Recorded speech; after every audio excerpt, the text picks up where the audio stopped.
근데 또 윤 대통령이 지지율 한 자릿수가 되더라도 한일 문제는 풀고 싶다. 당연히 민주당 아마 윤 대통령이 가서 아무것도 안 해도 반대를 했을 거예요. 그쵸. 그러니까 뭐를 해도 숨만 쉬어도 반대를 했을 예. 거예요. 일본 가서. 한일 정상회담이 지난 16일에 열렸으니까 한 2주 정도 지나가고 있는데요.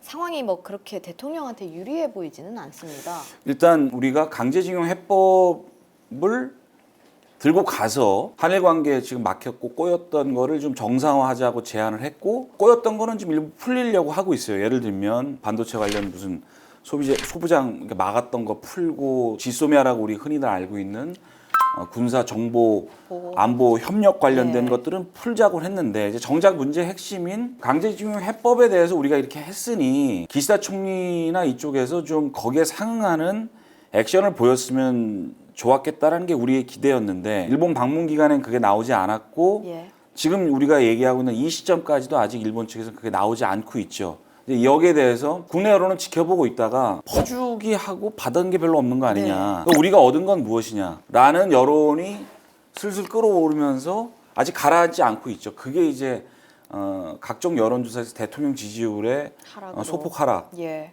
이어지고 있는 그런 상황입니다. 현 시점까지는요. 네. 예. 뭐 민주당 굴종 외교다라고 비난도 하고 있잖아요. 한일 정상회담 여파는 어디까지 갈 거라고 보시나요? 민주당이 지난 5년간 문재인 정권에서 했던 한일 관계의 방향을 이제 다시 좀 틀어보겠다는 취지에서 예. 얘기했기 때문에 당연히 민주당 아마 윤 대통령이 가서 아무것도 안 해도 반대를 했을 거예요. 그쵸. 그러니까 뭐를 해도 숨만 쉬어도 반대를 했을 예. 거예요. 일본 가서. 왜냐하면 그게 민주당이 했던 모든 거를 반대로 하는 것이니까. 예. 근데 이제 문제는 여론조사를 통한 국민들의 반응이 생각보다 별로 좋지 않다는 얘기는, 현재로서는 지금 대통령이 조만간 어떤 식으로든 일본 측의 반응을 끌어내든 네. 무엇이든 뭘 좀 해야 되는 상황이 다가오고 있는 건 맞는 것 같습니다. 그러니까 그냥 넉넉히 기다릴 수 있는 상황은 아닌 것 같아요. 예. 그러니까 그런 고민들을 하고 있을 텐데, 이게 상대가 있는 문제라, 그러니까 우리가 혼자 북치고 장구치고 해봤자 상대가 가만히 있으면 어떡할 거예요. 네. 그러니까 외교라는 건 상대가 있는 문제이기 맞아요. 때문에 상황 반전으로 이어지지는 않고 있는 그런 좀 예. 윤 대통령 입장에서 보면 좀 답답한 그런 상황이죠. 근데 또 윤 대통령이 지지율 한 자릿수가 되더라도 한일 문제는 풀고 싶다 뭐 이런 얘기도 하셨다고 하더라고요. 잘 안 알려진 얘기입니다만 비공식적으로는 그런 얘기를 한 것으로 지금 복수의 경로를 통해서 파악이 되고 있습니다. 그러니까 무슨 얘기냐? 일본을 가기 전에 사실은 일본을 가는 시점하고 강제징용 해법을 어느 수위로 어떻게 푸는가를 놓고서 민주당이 반대한 것만 알려져 있지, 정부 여당 내에서도 사실은 이견이 좀 있었어요. 3월에 꼭 가야 되느냐를 놓고도 솔직히 이견은 있었습니다. 아니 3월은 3일절도 있는데 그쵸. 굳이 3월에 가시냐고. 아니 실제로 그렇게 얘기한 사람이 있어요. 예. 경론을 벌이는 과정에서 이제 그거는 다수설한테 이제 묻히고 결국은 이제 가는 걸로 되어 있었는데, 4월에 이제 한미 정상회담이 있고요. 특히 5월에 이제 또 일본을 또 갈 일이 있어요. G7 주요 7개국 정상회의에 예. 이제 대통령이 초청을 받아서 가는 형식인데, 그 자리에서 우리가 기대하는 거 이제 바이든 대통령의 어떤 중재나 이런 걸 통해서 기시다 총리가 좀 우리가 기대하는, 더 정확히 얘기하면 윤 대통령이 상황을 반전시킬 만한 어떤 그런 워딩이나 입장의 어떤 표명 이런 게 나오기를 지금 기대를 하고 있는 게 현 상황인 것이죠. 예, 맞습니다. 사실 한일 정상회담 이후에도 이제 윤 대통령에 대한 야권 공세가 이어지고 있고 지지율 하락 국면까지 이어지니까 그 정상회담 이후 첫 국무회의 모두 발언에서 지난 21일에 있었던 데서 약간 작심 발언을 쏟아내기도 하셨어요. 전임 정부는 수렁에 빠진 한일 관계를 그대로 방치했다라고 말을 했잖아요. 뭐 윤 대통령이 사실 이렇게 부정적인 여론을 감수하면서까지 일본과의 관계 개선에 집착하는 이유가 있을지 좀 궁금합니다. 방금 크게 이유는 두 가지 같아요. 최근에 양국관리법 개정안이 통과된 적이 있었잖아요. 네. 그 여당이 못 막았죠. 그쵸. 지금 왜 대통령이 그걸 거부권을 행사하느냐만 놓고 고민을 하고 있는데, 지금 현재 국회 의석 상황에서 사실은 윤 대통령이 다음 내년 4월 총선 앞으로 1년 때까지 딱히 뭘 할 수 있는 게 없어요.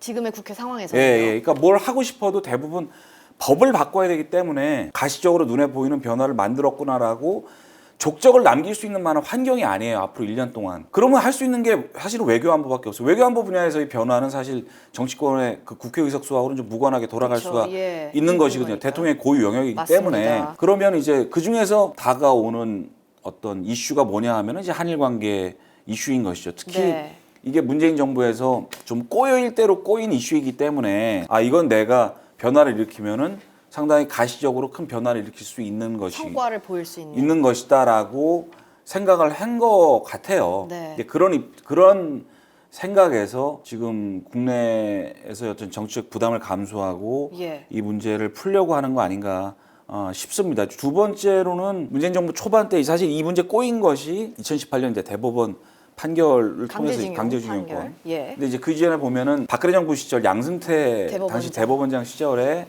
이른바 재판 지연 뭐 네, 의혹 재판 등으로 거래. 양승태 전 대법원장 이 건 때문에 지금 사실 네. 구속됐잖아요. 근데 그 재판을 관련돼서 사건을 기소하고 수사하고 했던 장본인이 당시 윤석열 당시 서울중앙지검장이었었죠. 예. 지금 대통령 입장에서는 요걸 좀 풀어내야겠다라는 그런 생각도 하지 않았을까라고 네. 짐작을 하는 사람들이 있습니다. 그런 예. 두 가지 이유가 있는 것 같다고 이렇게 말씀을 예, 해주셨는데 그렇습니다. 예. 이런 상황에서 중요한 거는 일본의 후속 조치입니다. 예. 우리 외교부와 대통령실이 기대하는 것처럼 일본이 방한을 할 때 선물을 가져올까요? 일단 4월에 이제 일본에서 선거가 있습니다. 네. 지방선거가 있는데 기시다 총리가 한일 정상회담 한 뒤에 지지율이 오르면 네. 그걸 갖고 4월 지방선거에서 이제 승리를 하거나 이제 좋은 성과를 내면 기시다 총리 입장에서는 일단 한 고비는 넘긴 거잖아요. 그쵸, 예. 한 고비를 넘기면 그 이후에 이 문제를 풀 수 있는 일본 정부 측의 좀 새로운 어떤 해법 제시 예. 이런 것들을 할 수 있는 어떤 여건이 마련되지 않을까라고 지금 기대를 하고 있는 거예요. 네. 그게 참 역설적인데 그래서 공개적으로 얘기는 안 하고 있지만 기시다 총리가 선거에서 승리하길 바라고 있죠, 속으로는. 그렇죠. 근데 지금 사실 밖으로 말은 못 해요. 왜냐하면 네. 우리 지지율은 떨어지고 그쵸. 기시다 총리는 오르고 별 있고. 얘기도 안 하는데 네. 그 사실 좀 속으로 얄밉죠. 얄미울 거예요. 말은 그렇게 안 네네네. 하지만 이왕 한 거 유의미한 성과를 내기 위해서는 기시다 총리가 4월까지는 어떻게든 선거에서 승리를 하고 그 이후에 아까 얘기했던 5월 뭐 G7 이럴 때 예. 얘기를 해서 이 문제가 좀 풀리는 뭐 그런 흐름으로 가는 걸 현재는 기대를 하고 있어요. 어떻게 될지는 아직은 모르겠습니다만은. 예. 그럼 이 한일 관계 그 관련해서 혹시 마지막으로 구독자분들한테 뭐 해주고 싶으신 말씀 같은 게 있으실까요? 구독자분들께서 이 사안을 지켜보셔야 될 관전하는 입장에서 지켜보는 입장에서 네. 핵심적인 사안은 뭐냐면 이 사안이 이렇게 한꺼번에 후닥닥 풀릴 수 있는 문제는 아니라는 거예요. 얽힌 관계도 얽힌 많고. 관계도 많고 이 문제를 풀 수 있는 동력이 의외로 바깥에서도 올 수도 있어요. 네. 그러니까 일본 선거 예. 그리고 5월에 일본에서 열릴 G7 정상회의 기간 동안 열릴 것으로 알려진 한미일 정상회의 결과까지는 보고 구체적인 가닥이 예. 잡히기 시작할 거예요. 심지어 올해 말 내년 총선 전까지도 갈 수도 있는 문제예요. 예. 왜냐하면 민주당 입장에서는 만약에 이게 잘 안 풀리면 예. 내년 총선까지 이거를 이슈화 시키려고 할 수도 있어요. 물론 그게 메인 아이템은 아니겠지만 그쵸. 윤석열 정부 심판을 하겠다며 이제 가져갈 메인 DC 중에 하나로 네. 만약에 그때까지 안 풀리면 가져갈 수도 있기 때문에 의외로 장기화될 수도 있는 문제다. 그러니까 지켜보는 입장에서 왜 이거 3월에 갔는데 왜 3월 말까지 안 내나? 이거는 이 사안의 문제의 본질을 너무 가볍게 보는 거기 때문에 의외로 장기 사건이 될 수 있다. 예. 미제가 되면 안 되겠지만 장기 사건이 될 수 있기 때문에 네. 좀 이렇게 숨을 좀 길게 보시고 예. 지켜봐야 될 이슈다라고 말씀을 드리고 싶습니다. 구독자분들과 함께 지켜보면서 또 이슈 있으면 저희가 다뤄보면 되니까요. 네, 그렇죠. 그러면 이번에는